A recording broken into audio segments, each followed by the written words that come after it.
Jurnalistlerin koruması hem hakları, Ombudsman institutun rolü haberleri kabletmesinde hem laf serbestliğinde. Önemli dil sadece jurnalistler için ama cümle içinde. Yaşarken zamandaş dünyada nerede değişilerler standartlar hem pahalılıklar, laf serbestliği hem kendi bakışının açıklaması kalır. Halk Advokat Ofisi tanıştırdı jurnalistleri kendi işinin hem davalarının angılarını onlar yaparlar. Niçin ki onlar lazım presa hizmetlerin işini kontrol etsinler hem monitoring geçirsinler. Haberledi Komrat'ta Halk Advokat Ofisi'nin temsilciliğin başı Svetlana Mironova. Ofis Народного адвоката, Halk Advokat Ofisi, Halk Advokat lazım laf serbestliğini hem haber kabletmesini insana hem jurnalistlere daha uygun yapsın. Betki vakit Halk Advokat'ın ofisi belli etti bir sıra problema jurnalistlerin hem presa hizmetin işinde da kuvvetlere rekomendatsiya verildi ki laf serbestliği hem haber kabletmesi daha uygun olsun nişanadı Svetlana Mironova. То есть государственные органы, принимая то или иное решение, должны,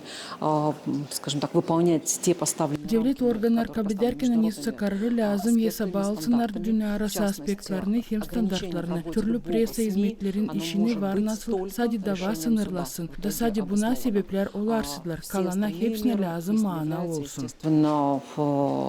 Должны быть доказанными, должны быть обоснованными. Jurnalist lazım işlesin etika normalarına göre angıları deontologiya kodeksinde yazılı ama devlet lazım kursun adekvat hem iyi koşulları iş için. Niçin ki presa hizmeti insan için çalışır. Nişanladı Moldovan Presa Sovyeti'nin başı Viorika Zakhariya. O vurguladı hani jurnalistler lazım bilsinler hani onlarda var haklar haber kabletmesi için. Еще должны знать, что народный адвокат имеет полномочия помогать журналистам осуществить свои права. Hem ta onlar lazım bilsinler hani halk advokatta var haklar yardım etme jurnalistlere kendi haklarını koruma, açan yanlışlıklar ya da bozulmaklar olurlar. Hem değil sadece bunda. Te bu haberi bir jurnalistlere yetiştirelim lazım. Мы стараемся донести.